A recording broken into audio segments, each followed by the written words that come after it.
James, thank you so much for coming onto the Heart Healing podcast. It's such a joy to have you in the studio with us today. Thanks very much for having me. It's a pleasure. I'd love to start by asking what inspired you to write this incredibly personal book about not only your journey, but also your father's and your grandfather's journeys. I think a lot of people, I suppose, feel that they've got a book inside them. There's one thing they want to write about. They know they really feel passionately about it. And my whole life, I have been aware of these big family secrets. And I've always wondered about how they have impacted me. And so my father, he had schizophrenia, and his brother also had schizophrenia. And my father ended his life, and so did his father, my grandfather. So there's this family history of suicide and of schizophrenia, of depression. My mother deals with clinical depression as well. So all of these things have been swirling around for so long. So my whole life, really, I've just always had questions that no one really had the answers to. And then I became a journalist and suddenly found myself able to ask questions, find out from specialists really the truth of what would have gone on. So about 10 years ago, I did a documentary, like a small film for the BBC, about my dad and the genetics of mental illness. Like, I wondered, what was it about these illnesses? How did they carry through families? And I had some really low moments in my life in my 20s and again in my 30s where I wondered if this had come from my dad in some way. Like, is this in me? Is it written somewhere in my code? Is the knowledge that he killed himself enough to make me sad, or is literally this written in my DNA?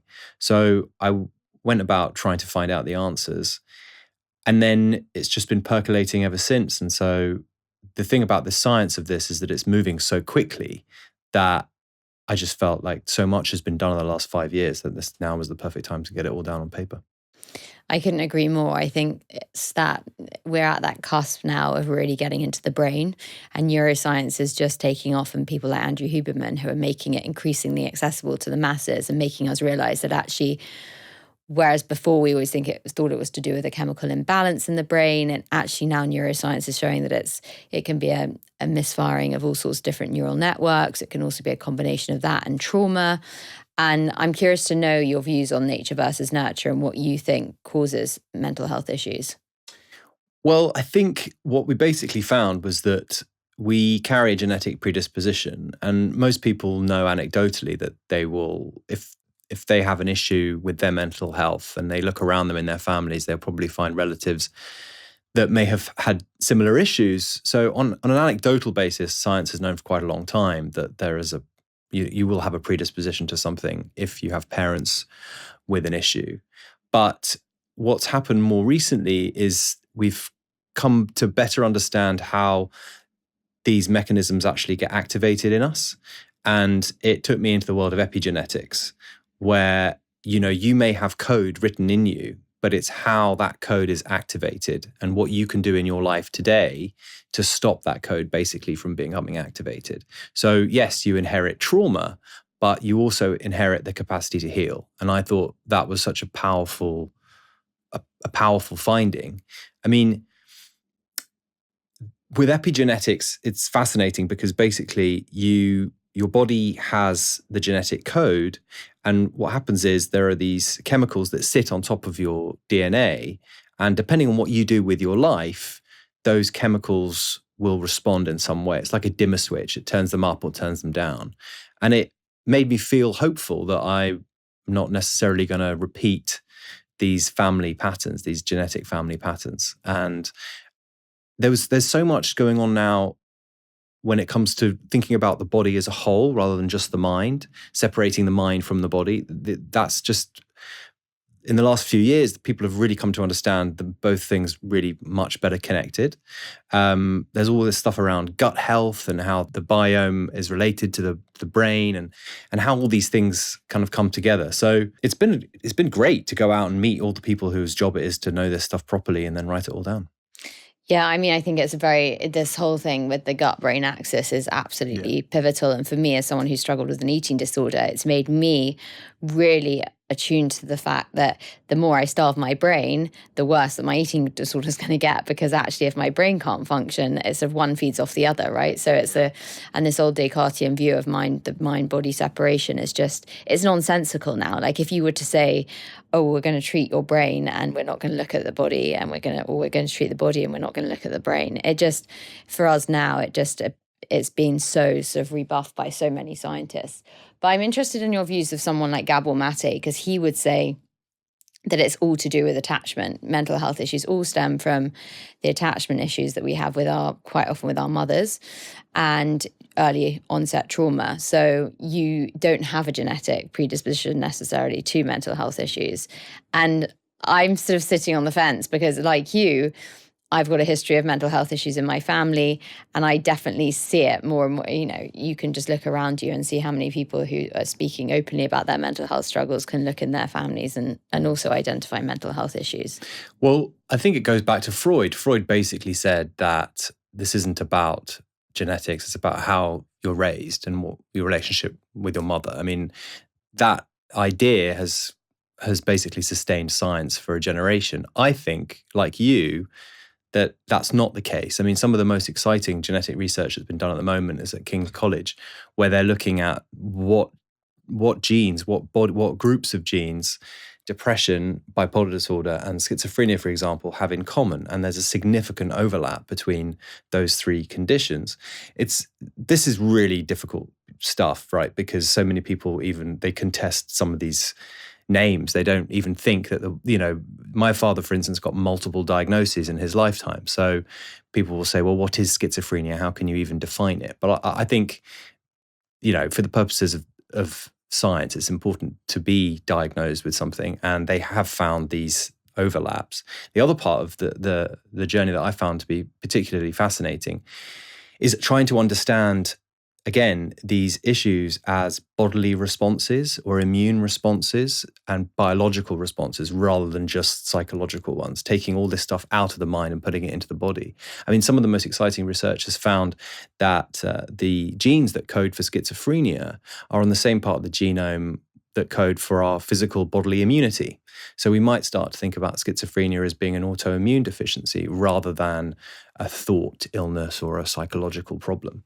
So I would say absolutely that it's a mix, which is a cop-out, right? But I think what I found writing my book as well was that re-examining my life and what happened to me when I was a kid, I was sent away to school when I was 8.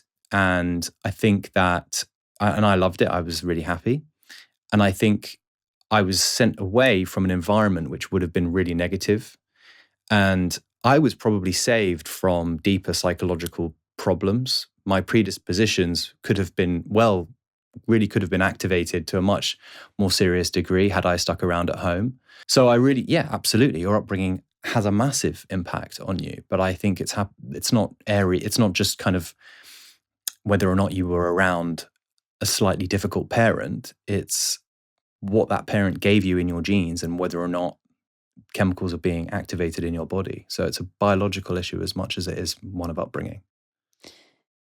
Will you talk to us about your own journey with mental health? Because I know you've had moments of depression and suicidal ideation yourself, and how writing the book either ignited these sort of mental health issues or was a cathartic process. Well, it was definitely cathartic. The book basically deals with, one of the big themes is shame, right? Because so many of these issues are just kept hidden. People don't want to talk about them. Families don't want to talk about them. I mean, just investigating what actually happened to my dad was really helpful to me. My life basically has been about my mother telling me that there's a curse on my father's side of the family, and that if I didn't do what she said, I would be cursed like my father. And never really being given details about what happened to him. So I was told that he had ended his life, but I didn't find out until I was older that he had set fire to the flat he lived in. And then I didn't find out until I was in my late 20s that he'd also thrown himself from the building he was in. I mean, I was piecing these details together over many years. And I found myself going back to finding out more after I'd come out of my own depressive episode. So I found it really healing. My first really bad experience was in my mid-20s when in retrospect, I can see all the reasons why I might have been feeling bad. But in that moment, I really did feel like something that was inevitable about my family was catching up with me. And I had been feeling really low for a while. And then one day at work, I started breathing very heavily. I didn't really know what was happening. And I was basically having a panic attack. And I called 111 and they said, there's a clinic, you can go to this, there's a place you just walk in, go there now. So I kind of ran there and I got there and it didn't exist. And then, so I went inside. Well, there was a clinic, but it was no longer an NHS clinic. And the guy at the desk was like, this isn't the right place. He told me to leave. And I sat out on the pavement and I just didn't know what to do with myself. And I really thought seriously about walking out in front of traffic. And I just sat there for a while and I had called a friend in a panic and eventually she picked up the phone and she came to pick me up. And then she took me to see my doctor. And then he asked me, why didn't you walk out in front of traffic? And I said, I just didn't have the energy. I couldn't be bothered. I felt that low. I just felt like there was no point in my life. But for some reason, shame wasn't a big part of how I felt. I didn't have a problem with telling people about it. And then now I know that that's really the reason why I got better, because I was able just to share it with anybody who would ask. And then in time, things got back to normal. And then I had a second really bad dip actually while I was writing the book. I don't think it was related to writing it. It just happened that other things were mounting up in my life. But this time there was anxiety tinged with it, which I'd never had before. And I felt like shooting kind of currents up and down my body. I would have racing thoughts all the time. I couldn't sleep. Like, these were not symptoms I'd had before. But one thing I did find is that even if the symptoms aren't the same, if you're going into an episode like that, the knowledge that you came out of one before, for me at least, was enough to sustain me through that. And the knowledge that even if all the things that you're doing feel like they're sapping you of all the energy that you really need, then it's worth it, because in the end you will feel better. But even if it doesn't feel that way in that moment. And I had to stop writing for about a year because I just didn't have any energy. So yeah, writing the book, I feel like, has helped me disentangle my issues, my sadness, from what it was that affected my dad. His schizophrenia and his depression were not really related. He had a psychotic illness that needed to be medicated.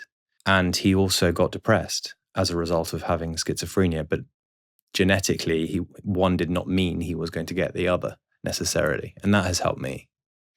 I think that's the thing is writing a book about your family history, and when you come from a very personal perspective, as you have, it does help you to almost gain that clarity. And although in the process, as you say, it can kind of, you can get into another, well, I say you can dip into another anxious wave, but actually in the end, having that sort of all that stuff just disentangled and that muddy water actually set out in a linear way, and actually gaining the clarity on the science as well, which I imagine must have been immensely helpful.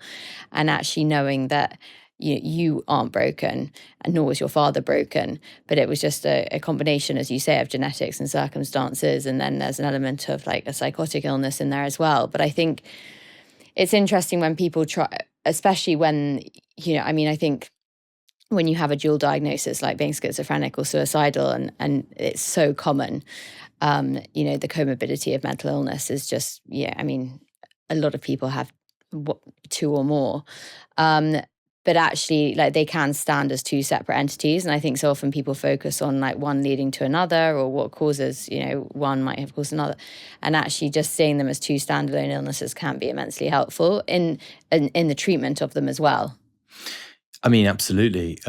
My father really had a problem with his diagnosis because he didn't really want to take medication apart from anything else. That's something that a lot of people with a schizophrenia diagnosis that's an issue they'll have. But he would go from doctor to doctor. And what was fascinating about this is that I got his medical records. I got like 120 pages of his medical records. I've never been happier about a clerical error in my life, because they shouldn't really have existed, because they're meant to apparently delete medical records after 7 years of someone dying. But I got sent these records, and time again, it was, John doesn't want to take his medication. John doesn't feel like he needs to take his medication. And I also was able to see all the different types of diagnosis he was given. He was given a diagnosis of schizophrenia, schizoaffective disorder, sociopathic personality disorder, and depression at different times in his life. And I feel like the poor guy must have been really frazzled, like getting all these different diagnoses, often from doctors who at the time didn't really know how to diagnose. The DSM wasn't that up to date at that time. I tracked down his first doctor, who said that actually training for diagnostics on mental illness came in after she had completed her own medical training. So they had to be sent modules to update in their clinics. I mean, imagine. And she wouldn't have been that much older than my dad.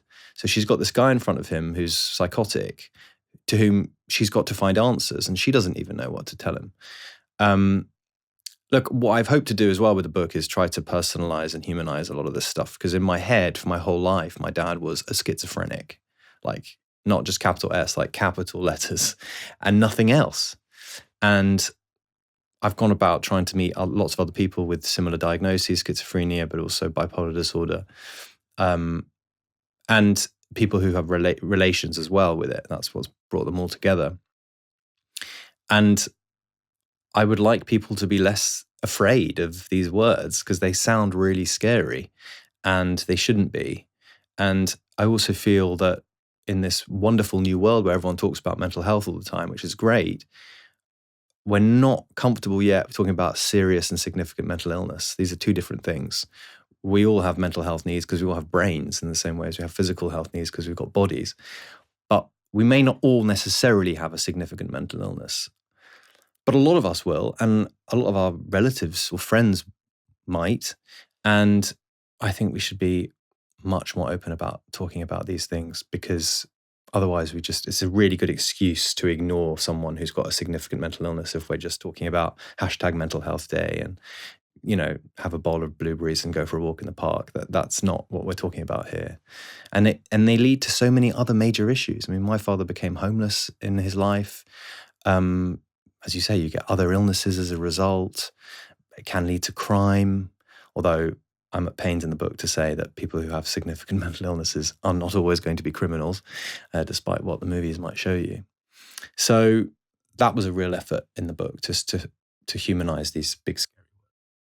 I think that's so important. And as you were speaking, it just struck me, there has been this glamorization of mental health issues, and it sort of seems now that every other celebrity is diagnosed with a mental health issue, and there is a dark undertone to having something like schizophrenia, to being bipolar, to being an addict. It's sort of, if you've got ADHD, if you've got maybe an eating disorder, you're sort of like, oh, you've got a good one. Yeah, you're okay.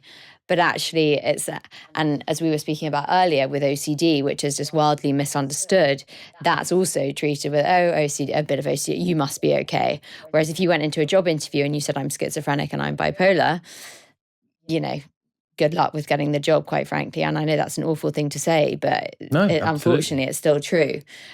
So I think it's an attitude that does need to shift, because lots of us who have very serious mental health issues can operate, quote unquote, to a degree of normality, but we're equally plagued a lot of the time by our mental health issues. So it's getting that balance right. And as you say, it's actually being able to speak to those people who have really serious mental health issues, and to enable them to step out of that cloud of shame. Because I've had a recent incident where I'm being treated by an organization, so appallingly badly, because I've been open and vulnerable about my struggles, and therefore they immediately think they can pounce on them and control me. Whereas if I hadn't admitted my struggles, then it would just be like, oh, she's a bit eccentric, that behavior's sort of maybe a bit odd, but okay, fine. So there's still a lot of stigma attached to admitting you have a serious mental health illness. Oh, absolutely. And almost obviously as importantly, probably more importantly, the care for these issues is just not there. One thing I was really heartened by doing the research on my dad was that how much care he had. So we're talking the mid-90s. He died in 1996. And I sent these medical records to his first doctor to kind of refresh her memory. And then when we spoke, she said, well, first thing I want to say, James, is that I'm really pleasantly surprised about how much care he had. He had a doctor locally who he could see within a day. If he needed his medicine updated, he would see them immediately. He had a social worker who he would see at least twice a week, but I met her. It was an extraordinary thing. I actually met his social worker, and I'll tell you about that. But he could see her as many times as he wanted. There was a day hospital in his area of West London where he lived, and there was art therapy, which was on Great Portland Street at the time, which he found incredibly helpful to him. And over the years where they decided, so that was care in the community, that's what they called that. And they were trying to work out in the 90s if it worked or not, and they decided that it did. The problem was that successive governments looked at expenditure, presumably, and went, art therapy, we don't need that, let's get rid of that. Day hospital, can't you just go to the main one? And they took care for the mentally ill out of hospitals, put it in the community, and then successive governments removed that as well. So we are in a position now where people like my father would not have had any care. He would have had to have gone to a centralized hospital. I mean, where he would have lived, I still live in the same area, would be like a 45-minute train ride away. He's nowhere close to where he lives. And I think these are really, really serious issues that, I think we know kind of anecdotally that it's a problem, but people with significant mental illnesses at the moment are not being cared for properly.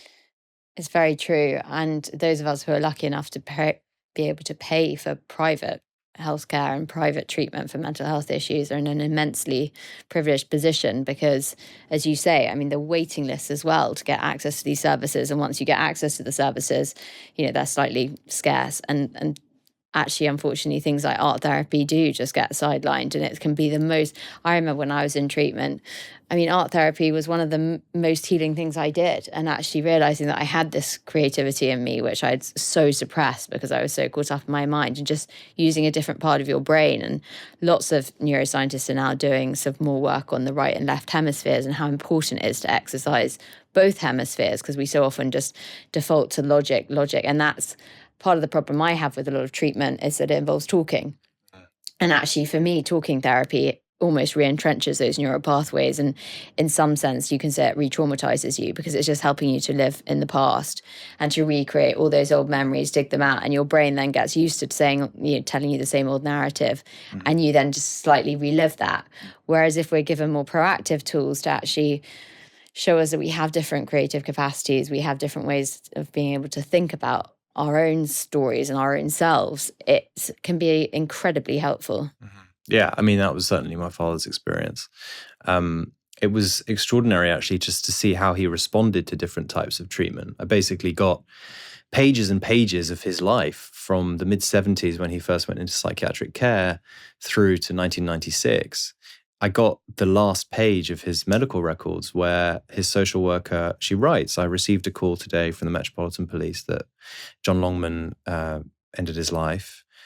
And she she records the entire conversation with the guy, the policeman who was in charge at the time.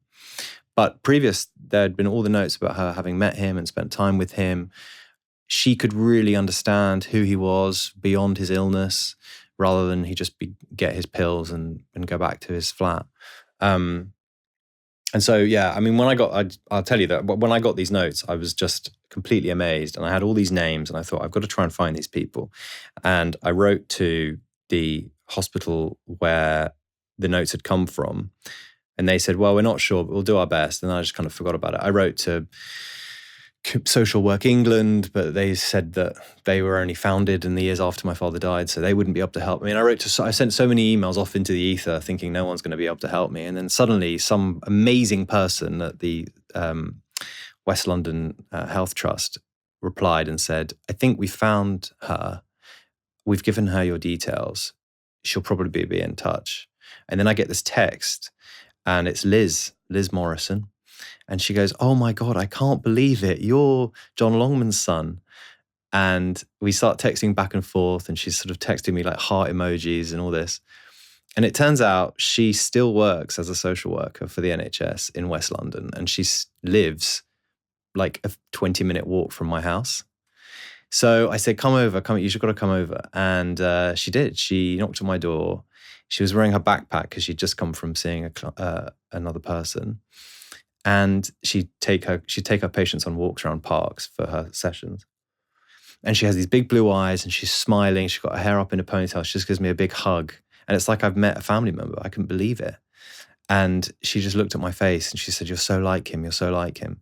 Because that's the thing, like my whole life I've been told I'm so like my dad, and it's been very difficult for me to like take the good bits and leave the bad bits. And this is what the book's been about. It's been like kind of making most of the good stuff.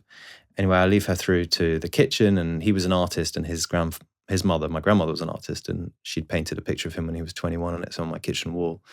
And she saw it. She said, "John," and then he's wearing he always wore denim shirts, and she was like, "Oh, that's a denim. I remember the denim." And she's got this like North London accent. She's like she's got a smoker's raspy voice, and she sits on my kitchen table and she reads through all the notes that she'd written, 30 years ago, and it was unbelievable. It was amazing. And for all the concern we always have with the health service and what we've already spoken about, how it's underfunded and there's not enough care, I was so happy to know that someone like Liz is still working and still helping people like my dad. I mean, she had just come from meeting one of her patients, and she says she just takes them for walks, and she sits and she talks and she listens to them. And these are people with serious psychological issues. They're not, they're not just feeling a bit down. And it did give me hope that, people like her are still around. I mean, it's so inspiring. And I love the way in the book that you actually, people won't have read your book yet, but hopefully by the time this episode comes out, they will. Your book will be on release. But I love the way that you've actually put the notes and, real time and articles and all sorts. It makes it very real and tangible, almost going through the journey with you. And I think being a journalist yourself, obviously, it's this, you can see the investigative journalist side of you coming out, but it's lovely to see. And it's incredible that you managed to contact these people and his doctor. And I mean, it's amazing. And for you, it must have been like coming across a treasure trove. I couldn't believe it. Piecing those jigsaw pieces together, just amazing. Yeah, it was amazing. I also met he had a psychiatric nurse who he'd had previous to Liz, and I met her because I asked Liz if she knew her, and she goes, "Oh yeah, I still know her." So she gave her a note, and then I met Pat, and Pat was amazing, which was a completely different character. Pat is this kind of no-nonsense northern woman who was like, she was a psychiatric nurse rather than a social worker, so she's a lot more medical, and she had her glasses like perched at the end of her nose as she's reading through these notes. And she tells the story of having been a psychiatric nurse in Shenley, a major psychiatric institution, which was shut down when they wanted to move care into the community. And she speaks very movingly about having to take people with really serious issues who should not have been moved into the community out and trying to get them, reacclimatized to the real world. And she lived in Shenley, and after it was shut down, a lot of the nurses still lived on site. And she remembers very sadly, 6 months after it had closed down, there were some of the patients kind of drifting back into the area, trying to find the hospital because they felt it was too terrifying for them to live in the quote unquote real world. They needed her care. And she had actually, before she'd met my father, she'd worked in central London in an HIV ward, and this is the middle of the 80s, in central London, looking after men who were dying of AIDS. And she tells a story of looking after one young man she was in the ward for people who were dying of AIDS, who had psychiatric issues. And she said she was holding the hand of this boy who was in his late teens, I think. And she said to him, and he said to her, "It's funny, Pat, when I was in the normal AIDS ward, my friends would come and cry over me. But after I had my psychotic break, no one comes." And I couldn't believe, the things that woman had seen and the love and care she'd given to all these young men who'd been through her care. And she'd been at Shenley. And then she was assigned to my father. And I just felt such happiness and like a gratitude that someone like that, who'd come with all that experience, all that love, all that knowledge, could then be assigned to look after my dad. It was amazing. And yeah, so I left the experience of writing the book just so happy that he had had these people to look after him, because my whole life I thought he died of schizophrenia. It must have been really tragic. And actually, a lot of his life wasn't tragic. A lot of his life, he was being looked after.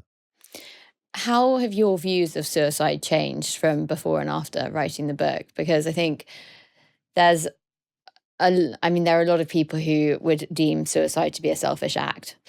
And you and I know, I've spoken to enough people, I've had suicide in my family, to know that the victim of suicide just reaches such a point of desperation, and they feel like such a burden on everyone, and they feel that it's their only way out. And I think, obviously it was a sin up until, it's still, by some people, the language and the terminology we use around it, they committed suicide, which really irks me now after. I know, I don't like being language police, but that's one thing I really don't like if someone says it, I know, and you always know the people that are sort of incredibly sensitive and are sort of on, I just know what they're talking about, basically, in my opinion, because they will always say died by suicide or took their own life, but to say they commit, and I'm always correcting people, but how have your views on suicide changed? I think, well, when I had my recent dip, I was with a friend and she was telling me that her sister-in-law, her husband, who was this kind of high-flying guy, he'd worked in tech, no one thought there was anything wrong with him. His wife woke up in the morning and opened the curtains and saw him hanging in a tree in their garden. And he had ended his life. And my friend said to me, I just don't understand it. How could he have done that? And I said to her, I really understand it. I really understand it. He felt that he was a burden. He wanted to take himself away from his family for their own good, not for his. It was the only option for him. I really deeply, and I felt it too deeply. I felt it so deeply that I realized I was really in a bad place. And we had that conversation when I got better again, and I told her about how I was feeling when she had told me that story. And I remember seeing in her eyes just complete disbelief that someone could do that. And it made me realize that I could compare how I felt about his suicide with how she felt. And I wanted to feel how she felt about it. I wanted to be in disbelief. I wanted to not understand at all, because it shows that you're kind of well. I think I've never blamed my dad for what he did. I feel sad that it came to that, but it wasn't a choice made out of hate. It was his only route. And I have no wish to glamorize it, and it's not something I would wish on anybody. But I do think people should understand that it's not selfish. It's for the person. It's actually selfless. So, I obviously wish he didn't do it, but I don't blame him for it. That would be crazy. As a young boy, because you didn't really find out about the details until you were in the full extent of the details until you were in your late 20s, if I'm correct. How did you process it? Because you describe your mum coming to school and sort of sitting there and then leaving you at school after you discovered that your father had died, and being told by a teacher or the headmaster. So I had been told that there'd been a fire and there was nothing they could do. That was the first story when I was 9. And then it wasn't until I was probably in my teens that my mother told me that he killed himself. But she didn't, it wasn't like a sit down, here's a nice conversation. It was in the middle of one of our huge fights. So that wasn't brilliant. And that's the thing, suicide isn't something that affects the person. It's a bomb in a family, which can really reverberate through, and really, obviously it affects everybody's lives, and it destroyed my relationship with my mum for many years. When I knew that he had ended his life, by that point,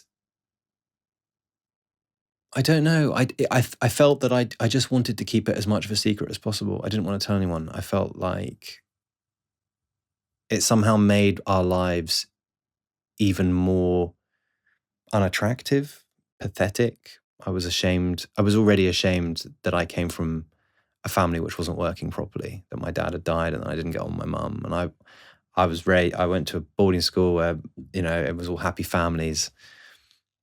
And at least I felt that everyone else's life was perfect and mine was broken. So I think when I was in my mid-teens, I was not in a place where I didn't really want to talk about it. And I was dealing with other stuff, like I was working out that I was gay. There was a lot going on in my life at that time.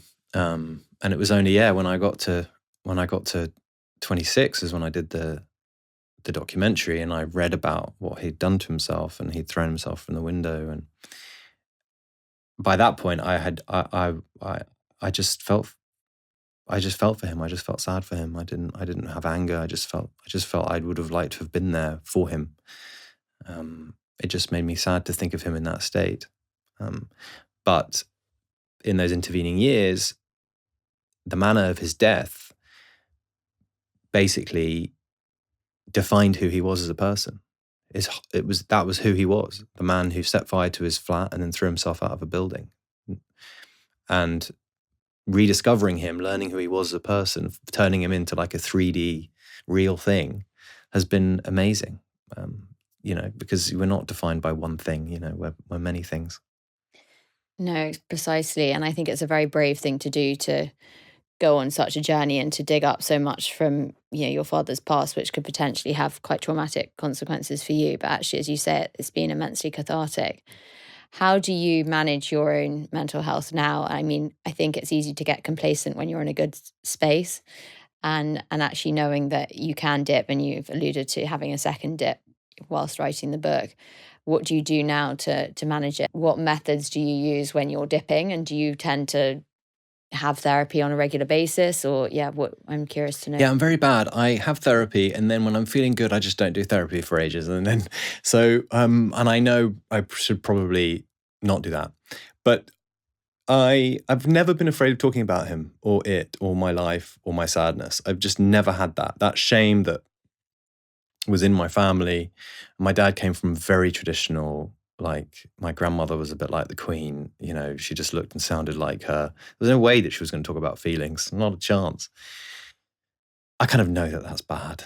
So I'm very good at talking about it, and I have a brilliant husband, and we both talk about it a lot. So it's just talking about how you feel on a daily basis and not waiting for things to build up. I know what keeps me healthy and happy. I know that my routine is what I like. It's all this, none of it. Everyone, people are like, well, what do you do to keep yourself healthy? And you're supposed to give them this magic thing that no one else has said. I don't have that. I just have my routine, and I know what makes me happy. And waking up early, training, spending time with Alex. It's all the things that you're meant to do to keep yourself happy. It's being outdoors. I'm very lucky because I found in Alex someone who comes from a completely different family to my own. Everyone loves each other and they like spending time with each other. So I try and spend as much time with them as I can.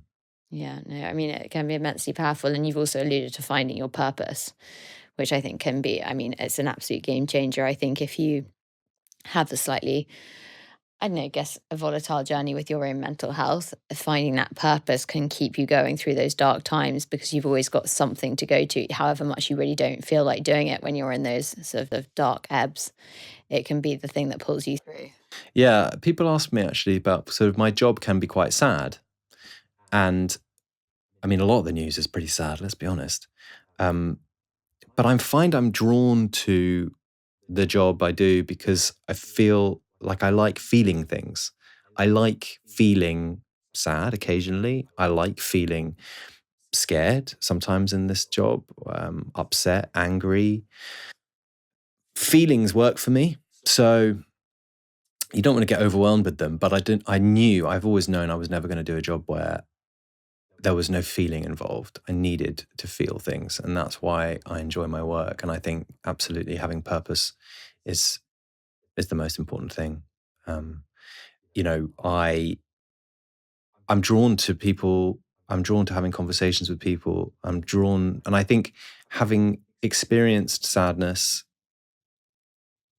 makes me better able to empathize with other people who are going through it. So I think it makes me better at my job.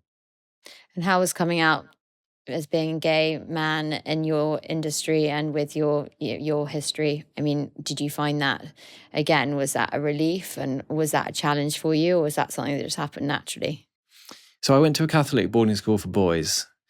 Not a place where you want to come out necessarily. I think probably things have changed since, and I'm very close with all my friends from school. So, but it was a really long journey for me to come out. I came out at 26, which these days is ancient.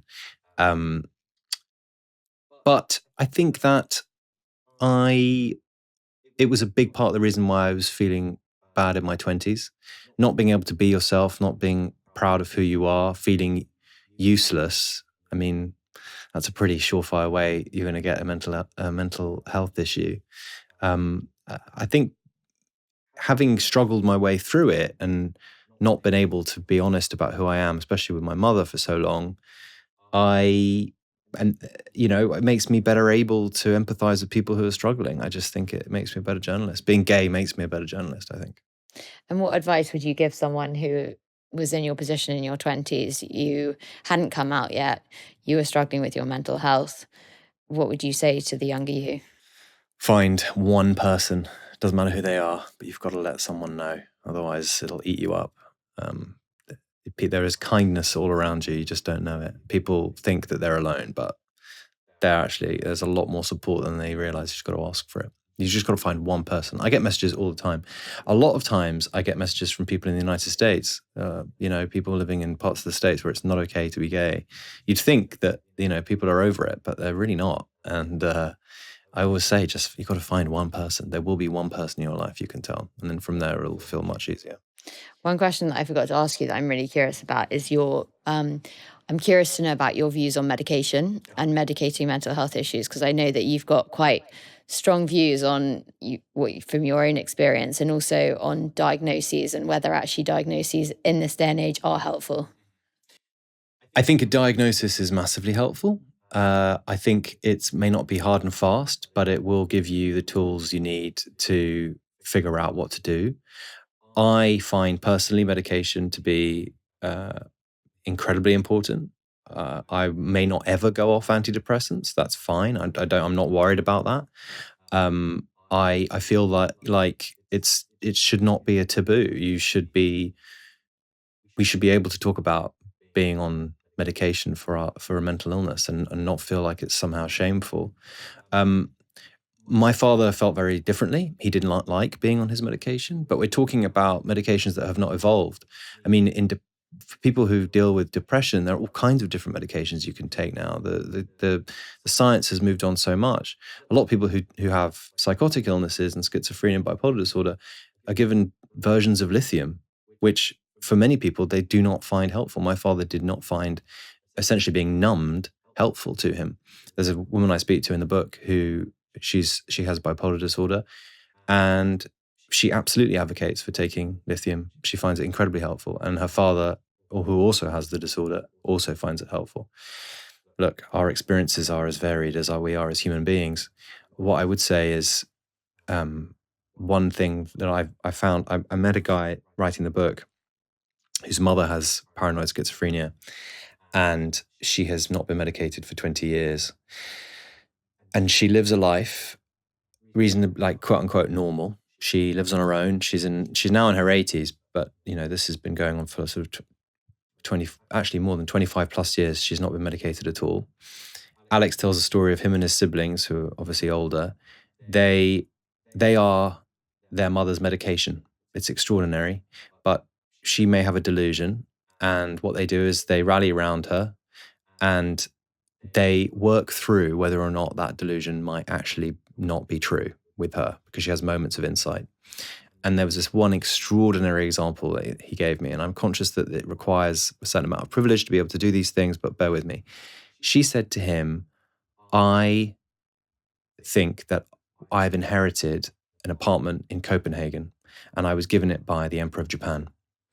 And the family got together, and him and his sister said, okay, I'll take you to Copenhagen and we'll have a look for the apartment and see if it's there. They took her. They spent a weekend. didn't find it. They came back. She was devastated. They sat round her, they supported her with love and understanding. And in a moment of insight, she said, oh, maybe you were right. Maybe this wasn't real.